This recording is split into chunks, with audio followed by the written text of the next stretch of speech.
Hello everyone, welcome to my YouTube channel. Friends, आज के इस वीडियो में हम बात करेंगे निदानात्मक परीक्षण यानी कि meaning of diagnostic testing and remedial teaching, उपचारात्मक शिक्षण की बात करेंगे आज की इस वीडियो में।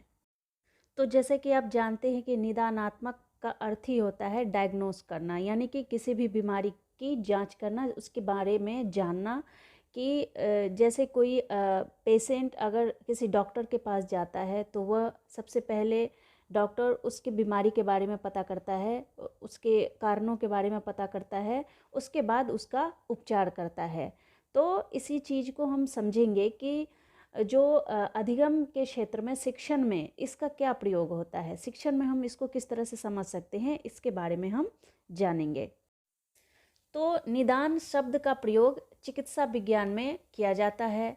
लक्षण को देखकर डॉक्टर रोगों की पहचान करता है, फिर रोग के कारणों का पता लगाता है। तो इसी को हम क्या कहते हैं, डायग्नोसिस कहते हैं, यानी निदान कहते हैं। रोग का निदान डॉक्टर करते हैं और छात्रों के रोगों का दोष का पता अध्यापक रूपी डॉक्टर करते हैं। तो जो छात्रों के दोष है, छात्रों को जो समस्या है, उसका निदान कौन करता है, अध्यापक रूपी डॉक्टर करता है। दोषों की पूरी जांच करने के उपरांत, यानी जो विद्यार्थी की समस्या है उसके पूरी जांच करने के उपरांत अध्यापक उसी के निदान के लिए निदानात्मक शिक्षण का प्रयोग करता है।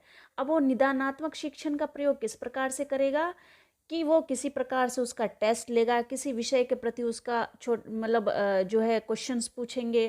तो उसमें इस तरह से जो शिक्षक हैं वो यह जान पाएंगे कि विद्यार्थी को कहाँ दिक्कत है, किस क्षेत्र में दिक्कत है, कहाँ पर जाकर विद्यार्थी जो है वो रुक जाता है या उसको कन्फ्यूजन होती है। तो इस बारे में जो है वो अध्यापक एक निदानात्मक शिक्षण का प्रयोग करता है। और इस प्रकार शिक्षा क्षेत्र में निदान का जो अर्थ है वो उस प्रक्रिया से है जिससे हम शिक्षा संबंधी समस्याओं के मूल कारणों की खोज एवं निवारण का निर्णय करते हैं। यानी शिक्षा से संबंधित जो भी समस्या है विद्यार्थियों के साथ, उनकी हम खोज करते हैं और फिर उसका निवारण किस प्रकार से किया जाए इसका हम निर्णय लेते हैं। दूसरे शब्दों में अगर हम इनको समझे तो शैक्षणिक निदान वह प्रक्रिया है जिसके द्वारा शिक्षा क्षेत्र में बालकों की कठिनाइयों में सुधार हेतु ज्ञान प्राप्त किया जाता है। यानी कि जो बालक है, जो शिक्षार्थी है, उनकी कठिनाइयों को सुधार किस प्रकार से किया जाए उसका ज्ञान प्राप्त किया जाता है इस शैक्षणिक निदान के अंतर्गत। जैसे यदि कोई विद्यार्थी किसी विषय में कमज़ोर है, मान लीजिए कि वो गणित में कमज़ोर है, तो विद्यार्थियों की जो कमजोरियां एवं कठिनाइयां हैं उसका निदान करने हेतु परीक्षण किए जाते हैं और उन्हीं को क्या कहते हैं, निदानात्मक परीक्षण कहते हैं, यानी कि डायग्नोस्टिक टेस्टिंग कहते हैं। तो विद्यार्थी की कमजोरी एवं पिछड़ेपन को दूर करने के लिए यह आवश्यक है कि वह किन परिस्थितियों में गलतियां करता है, गलती करने का क्या कारण है तथा गलतियां किस प्रकार की है इत्यादि जो है वो विद्यार्थियों की इन गलतियों को सुधारने के लिए जो परीक्षण किए जाते हैं उन्हें ही हम क्या कहते हैं, निदानात्मक परीक्षण कहते हैं।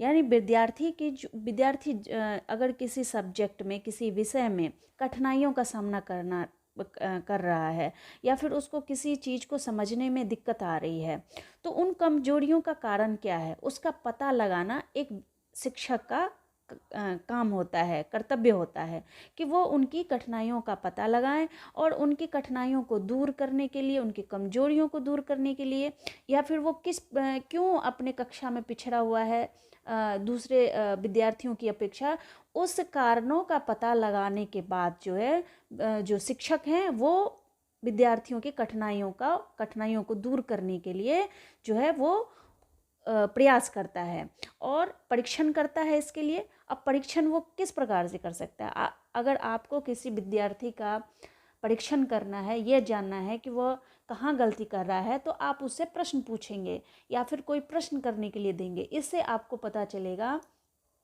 कि जो विद्यार्थी है वो कहाँ पे अटक रहा है, कहाँ पे उसको दिक्कत आ रही है। तो इन सब समस्याओं को समझने के लिए एक शिक्षक को निदानात्मक परीक्षण लेना पड़ता है। तो ये तो था निदानात्मक परीक्षण। अब हम इसके उद्देश्य को समझते हैं कि उद्देश्य जो है इसके क्या हो सकते हैं। इससे पहले हम समझ लेते हैं कि जो मसेल जो मनोवैज्ञानिक है उनका क्या कहना था निदानात्मक परीक्षण के बारे में। तो ये कहते हैं कि निदानात्मक शिक्षण में विद्यार्थियों की विशेष गलतियों एवं त्रुटियों का निदान करने का विशेष प्रयास किया जाता है।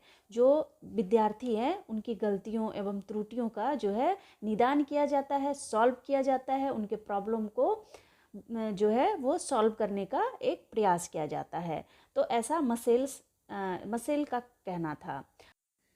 तो निदानात्मक परीक्षण के जो उद्देश्य हैं उन्हें हम देखते हैं।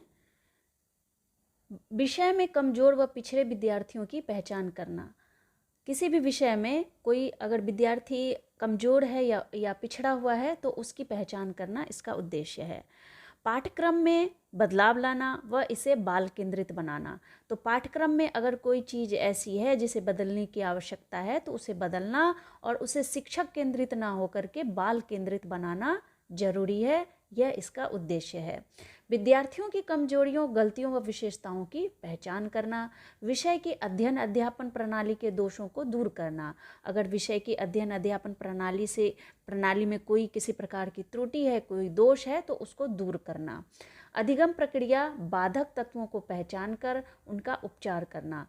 अगर अधिगम शिक्षण प्रक्रिया के अंतर्गत कोई रुकावट आती है, कोई बाधक तत्व आती है तो उसकी पहचान करना और उसका उपचार करना निदानात्मक परीक्षण का मुख्य उद्देश्य है। अब हम समझेंगे कि उपचारात्मक शिक्षण क्या है।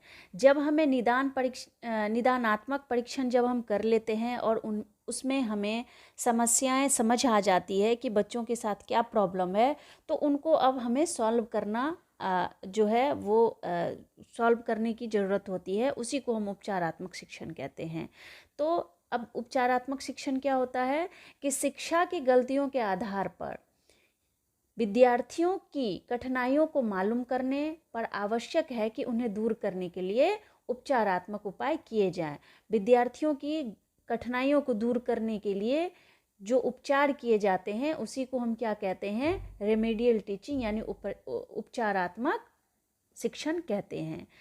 इसके अंतर्गत क्या होता है कि यदि कोई परीक्षण शिक्षण की कमी को दर्शाता है तो अध्यापक द्वारा अपनी शिक्षण विधि में सुधार लाने के प्रयास किए जाने चाहिए।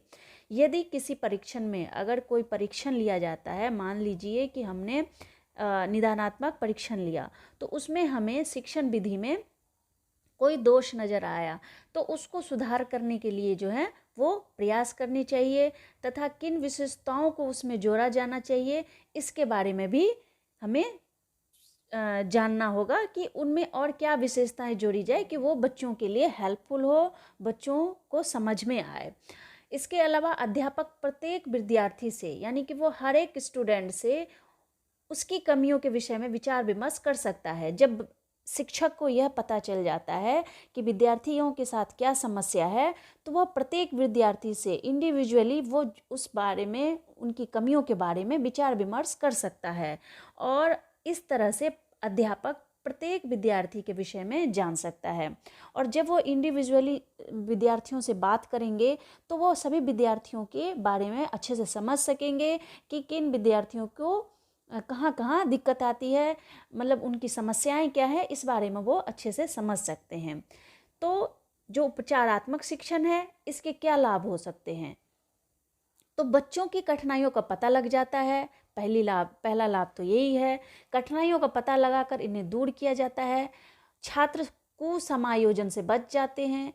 एक अच्छे समाज का निर्माण होता है, यानी जब विद्यार्थी की कठिनाइयों को दूर किया जाएगा तो उसके अंदर अपने प्रति आत्मविश्वास बढ़ेगा, वो चीज़ों को सीखने के लिए उत्सुक रहेगा और इससे क्या होगा, उसके अंदर एक पॉजिटिविटी आएगी जिससे एक अच्छे समाज का निर्माण होगा और कुसमायोजन से भी वो बच जाएगा।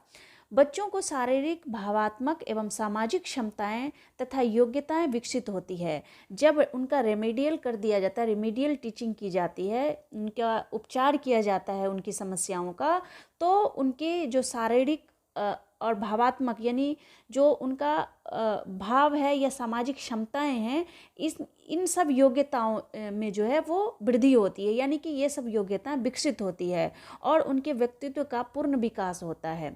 यानी कि इसमें क्या होता है, इसके अंतर्गत कि विद्यार्थी का पूर्ण विकास होता है। शिक्षण प्रक्रिया प्रभावशाली हो जाती है जब हम शिक्षण की कमियों को दूर करेंगे और समय समय पर इसकी टेस्टिंग करते रहेंगे कि शिक्षण जो प्रक्रिया है उसमें कहीं किस प्रकार की त्रुटि है या फिर कहीं कुछ चेंज करने की ज़रूरत तो नहीं है, या अगर हम इन सब चीज़ों को ध्यान रखेंगे तो शिक्षण प्रक्रिया जो है वो प्रभावशाली बनती जाएगी, क्योंकि हम उनके दोषों का पता लगाने के बाद उसका उपचार करेंगे। तो इससे क्या होगा, शिक्षण की प्रक्रिया जो है वो प्रभावशाली बनती जाएगी और बच्चों को उनकी क्षमताओं और योग्यताओं के अनुसार उचित दिशा में लगाया जा सकता है। तो इसके अंतर्गत जब हमें पता चल जाता है कि बच्चों की क्षमताएं क्या हैं, योग्यताएं क्या हैं, तो वह हम उसको उन्हीं दिशाओं के अनुसार लगाते हैं जिसके लिए वो योग्य है, वो सक्षम है। तो इसी वजह से जो निदानात्मक परीक्षण और उपचारात्मक शिक्षण है, यह बहुत ही महत्वपूर्ण भूमिका निभाती है एक शिक्षण प्रशिक्षण की प्रक्रिया में। तो फ्रेंड्स, आज की वीडियो में बस इतना ही। अगर वीडियो अच्छी लगी हो तो चैनल को सब्सक्राइब और वीडियो को लाइक ज़रूर कीजिए। Thank you and thanks for watching.